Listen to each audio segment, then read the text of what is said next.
মেয়েটির নাম যখন সুভাষিনী রাখা হইয়াছিল, তখন কে জানিত সে বোবা হইবে?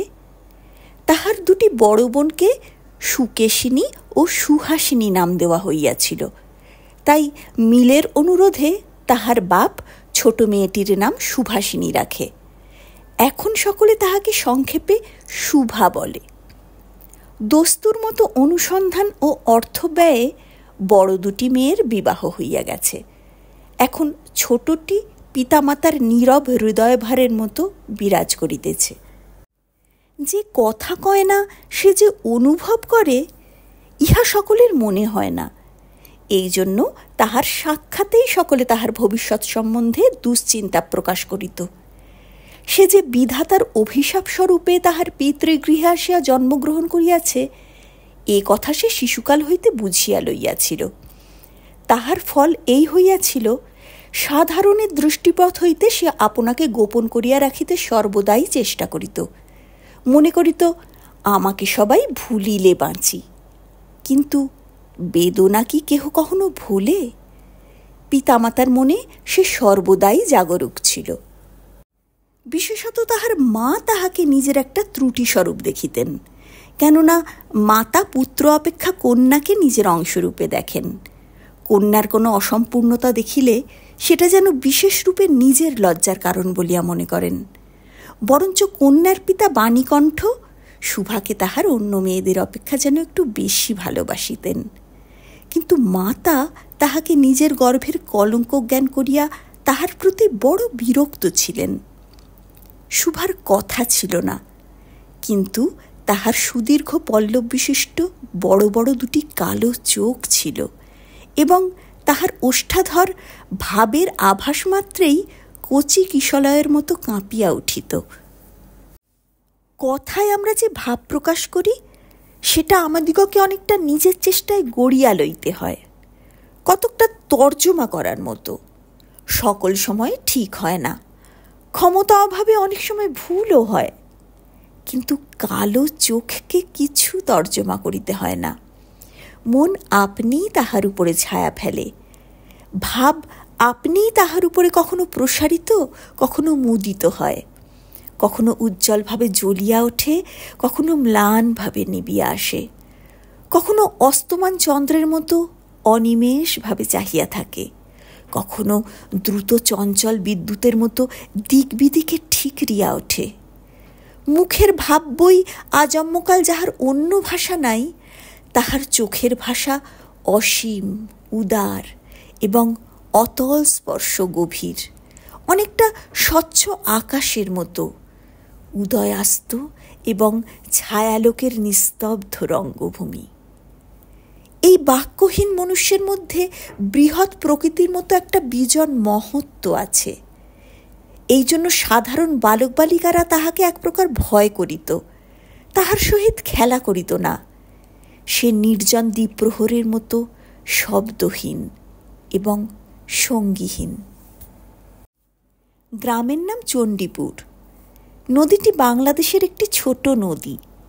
গৃহস্থ ঘরের মেয়েটির মতোই বহুদূর পর্যন্ত তাহার প্রসার নহে। নিরলসা তন্নী নদীটি আপন কুল রক্ষা করিয়া কাজ করিয়া যায়। দুই ধারের গ্রামের সকলের সঙ্গেই যেন তাহার একটা না একটা সম্পর্ক আছে। দুই ধারে লোকালয় এবং তরুচ্ছায়া ঘন উচ্চ তট। নিম্নতল দিয়া গ্রামলক্ষ্মী স্রোতস্বিনী আত্মবিস্তৃত দ্রুত পদক্ষেপে প্রফুল্ল হৃদয়ে আপনার অসংখ্য কল্যাণ কার্যে চলিয়াছে। বাণীকণ্ঠের ঘর নদীর একেবারে উপরেই। তাহার বাঁখারির বেড়া, আটচালা, গোয়ালঘর, ঢেঁকিশালা, খড়ের স্তূপ, তেঁতুলতলা, আম কাঁঠাল এবং কলার বাগান নৌকাবাহী মাত্রেরই দৃষ্টি আকর্ষণ করে। এই গার্হস্থ সচ্ছলতার মধ্যে বোবা মেয়েটি কাহারও নজরে পড়ে কিনা জানি না, কিন্তু কাজকর্মে যখনই অবসর পায় তখনই সে এই নদী তীরে আসিয়া বসে। প্রকৃতি যেন তাহার ভাষার অভাব পূরণ করিয়া দেয়, যেন তাহার হইয়া কথা কয়।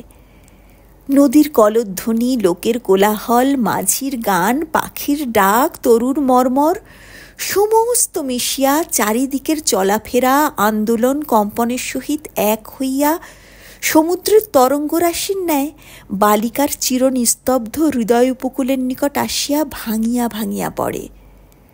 প্রকৃতির এই বিবিধ শব্দ এবং বিচিত্র গতি, ইহাও বোবার ভাষা। বড় বড় চক্ষুপল্লব বিশিষ্ট শুভার যে ভাষা, তাহারই একটা বিশ্বব্যাপী বিস্তার।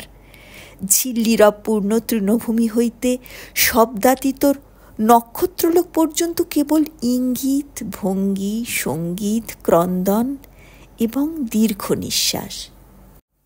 এবং মধ্যাহ্নে যখন মাঝিরা জেলেরা খাইতে যাইত, গৃহস্থেরা ঘুমাইত, পাখিরা ডাকিত না, খেয়া নৌকা বন্ধ থাকিত, স্বজন জগৎ যখন কাজকর্মের মাঝখানে সহসা থামিয়া গিয়া ভয়ানক বিজন মূর্তি ধারণ করিত, তখন রুদ্র মহাকাশের তলে কেবল একটি বোবা প্রকৃতি এবং একটি বোবা মেয়ে মুখোমুখি চুপ করিয়া বসিয়া থাকিত, একজন সুবিস্তীর্ণ রৌদ্রে আর একজন ক্ষুদ্র তরুচ্ছায়ায়।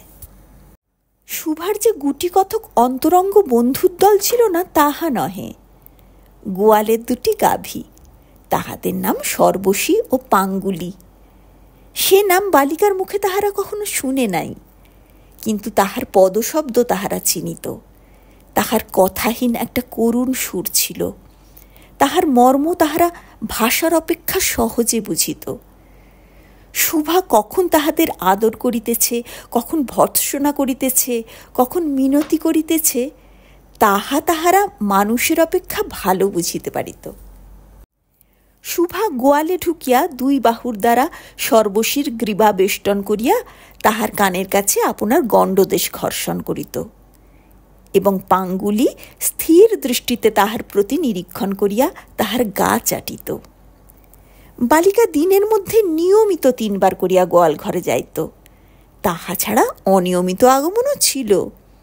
গৃহে যেদিন কোনো কঠিন কথা শুনিত, সেদিন সে অসময়ে তাহার এই মুখ বন্ধু দুটির কাছে আসিত। তাহার সহিষ্ণুতা পরিপূর্ণ বিষাদ শান্ত দৃষ্টিপাত হইতে তাহারা কি একটা অন্ধ অনুমান শক্তির দ্বারা বালিকার মর্মবেদনা যেন বুঝিতে পারিত, এবং শুভার গা ঘেঁষিয়া আসিয়া অল্পে অল্পে তাহার বাহুতে শিং ঘষিয়া ঘষিয়া তাহাকে নির্বাক ব্যাকুলতার সহিত সান্ত্বনা দিতে চেষ্টা করিত। ইহারা ছাড়া ছাগল এবং বিড়াল শাবকও ছিল, কিন্তু তাহাদের সহিত শুভার এরূপ সম্যকভাবে মৈত্রী ছিল না। তথাপি তাহারা যথেষ্ট আনুগত্য প্রকাশ করিত। বিড়াল শাবকটি দিনে এবং রাত্রে যখন তখন শুভার গরম কোলটি নিঃসংকোচে অধিকার করিয়া সুখনিদ্রার আয়োজন করিত, এবং শুভা তাহার গ্রীবা ও পৃষ্ঠে কোমল অঙ্গুলি বুলাইয়া দিলে যে তাহার নিদ্রাকর্ষণের বিশেষ সহায়তা হয়, ইঙ্গিতে এরূপ অভিপ্রায়ও প্রকাশ করিত। উন্নত শ্রেণীর জীবের মধ্যে শুভার আরও একটি সঙ্গী জুটিয়াছিল, কিন্তু তাহার সহিত বালিকার ঠিক কিরূপ সম্পর্ক ছিল তাহা নির্ণয় করা কঠিন, কারণ সে ভাষা বিশিষ্ট জীব। সুতরাং উভয়ের মধ্যে সমভাষা ছিল না। গোসাইদের ছোট ছেলেটি, তাহার নাম প্রতাপ। লোকটি নিতান্ত অকর্মণ্য। সে যে কাজকর্ম করিয়া সংসারের উন্নতি করিতে যত্ন করিবে, বহু চেষ্টার পর বাপমা সে আশা ত্যাগ করিয়াছেন। অকর্মণ্য লোকের একটা সুবিধা এই যে আত্মীয় লোকেরা তাহাদের উপর বিরক্ত হয় বটে, কিন্তু প্রায় তাহারা নিঃসম্পর্ক লোকেদের প্রিয় পাত্র হয়, কারণ কোনো কার্যে আবদ্ধ না থাকাতে তাহারা সরকারি সম্পত্তি হইয়া দাঁড়ায়। শহরের যেমন 1-8টা গৃহ সম্পর্কহীন সরকারি বাগান থাকা আবশ্যক, তেমনি গ্রামে 2-4টা অকর্মণ্য সরকারি লোক থাকার বিশেষ প্রয়োজন। কাজে কর্মে আমোদে অবসরে যেখানে একটা লোক কম পড়ে, সেখানেই তাহাদিগকে হাতের কাছে পাওয়া যায়। প্রতাপের প্রধান শখ ছিপ ফেলিয়া মাছ ধরা। ইহাতে অনেকটা সময় সহজে কাটানো যায়।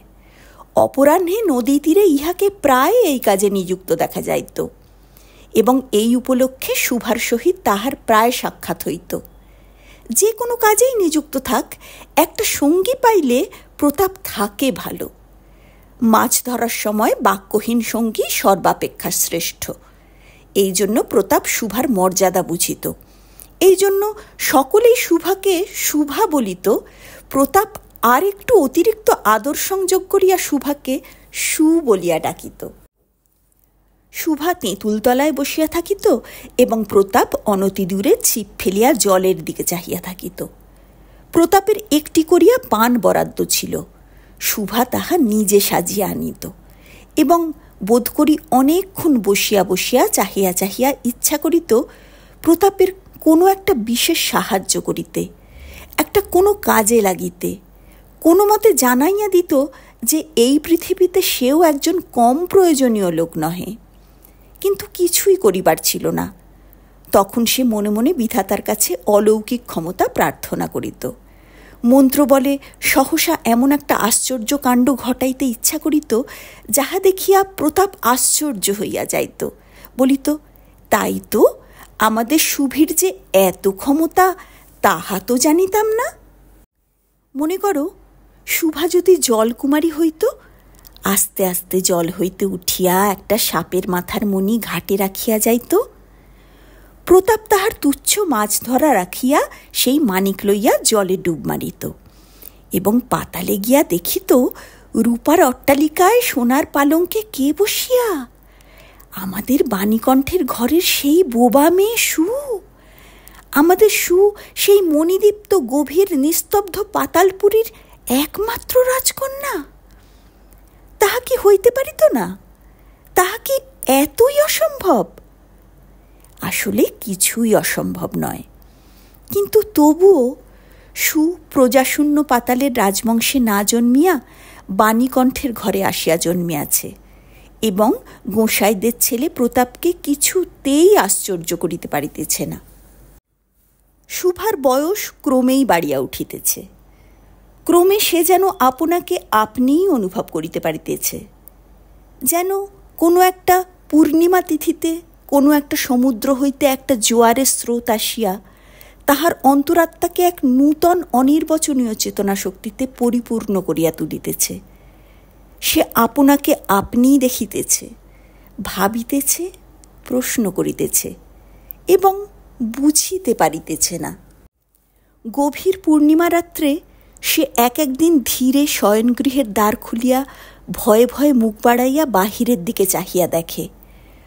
পূর্ণিমা প্রকৃতি ও শুভার মতো একাকিনী সুপ্ত জগতের উপর জাগিয়া বসিয়া যৌবনের রহস্যে, পুলকে, বিষাদে, অসীম নির্জনতার একেবারে শেষ সীমা পর্যন্ত, এমনকি তাহা অতিক্রম করিয়াও থমথম করিতেছে, একটি কথা কহিতে পারিতেছে না। এই নিস্তব্ধ ব্যাকুল প্রকৃতির প্রান্তে একটি নিস্তব্ধ ব্যাকুল বালিকা দাঁড়াইয়া। এদিকে কন্যাভারগ্রস্ত পিতামাতা চিন্তিত হইয়া উঠিয়াছেন। লোকেও নিন্দা আরম্ভ করিয়াছে, এমনকি এক ঘরে করিবে এমন জনরবও শোনা যায়। বাণীকণ্ঠের সচ্ছল অবস্থা, দুই বেলাই মাছ ভাত খায়, এজন্য তাহার শত্রু ছিল। স্ত্রী পুরুষে বিস্তর পরামর্শ হইল। কিছুদিনের জন্য বাণী বিদেশে গেল। অবশেষে ফিরিয়া আসিয়া কহিল, চলো, কলিকাতায় চলো। বিদেশ যাত্রার উদ্যোগ হইতে লাগিল। কুয়াশা ঢাকা প্রভাতের মতো শুভার সমস্ত হৃদয় অশ্রুবাষ্পে একেবারে ভরিয়া গেল। একটা অনির্দিষ্ট আশঙ্কা বসে সে কিছুদিন হইতে ক্রমাগত নির্বাক জন্তুর মতো তাহার বাপ মায়ের সঙ্গে সঙ্গে ফিরিত।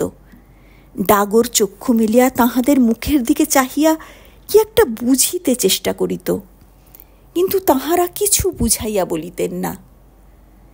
ইতিমধ্যে একদিন অপরাহ্নে জলে ছিপ ফেলিয়া প্রতাপ হাসিয়া কহিল, কি রে সু, তোর নাকি বর পাওয়া গেছে? তুই বিয়ে করতে যাচ্ছিস? দেখিস, আমাদের ভুলিস নে। বলিয়া আবার মাছের দিকে মনোযোগ করিল। মর্মবিদ্ধ হরিণী ব্যাধের দিকে যেমন করিয়া তাকায়, নীরবে বলিতে থাকে, আমি তোমার কাছে কি দোষ করিয়াছিলাম? শুভা তেমনি করিয়া প্রতাপের দিকে চাহিল। সেদিন গাছের তলায় আর বসিল না। বাণীকণ্ঠ নিদ্রা হইতে উঠিয়া শয়নগৃহে তামাক খাইতেছিলেন। শুভা তাহার পায়ের কাছে বসিয়া তাহার মুখের দিকে চাহিয়া কাঁদিতে লাগিল। অবশেষে তাহাকে সান্ত্বনা দিতে গিয়া বাণীকণ্ঠে শুষ্ক কপলে অশ্রু গড়াইয়া পড়িল। কাল কলিকাতায় যাইবার দিন স্থির হইয়াছে। শুভা গোয়াল ঘরে তাহার বাল্যসখীদের কাছে বিদায় লইতে গেল। তাহাদিগকে স্বহস্তে খাওয়াইয়া গলা ধরিয়া একবার দুই চোখে যত পারে কথা ভরিয়া তাহাদের মুখের দিকে চাহিল। দুই নেত্রপল্লব হইতে টপ টপ করিয়া অশ্রুজল পড়িতে লাগিল। সেদিন শুক্লা দ্বাদশীর রাত্রি। শুভা শয়নগৃহ হইতে বাহির হইয়া তাহার সেই চিরপরিচিত নদীতটে শস্পশয্যায় লুটাইয়া পড়িল।